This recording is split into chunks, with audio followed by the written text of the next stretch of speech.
Itago natin ang jar sa ilalim ng sahig. Walang dapat makaalam.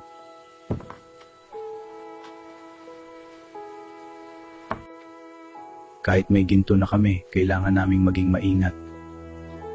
Kailangan pa rin naming kumain. Bigas, wala kaming may papahiram sa inyo. Magtrabaho kayo. Wala, umalis ka na. Sige po, pasensya na. Pasensya na po sa istorbo. Salamat na lang.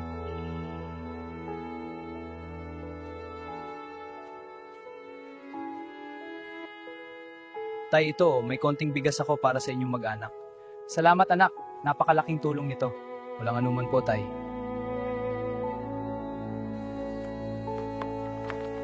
Nanay, anak, may dala akong biyaya mula sa isang estranghero.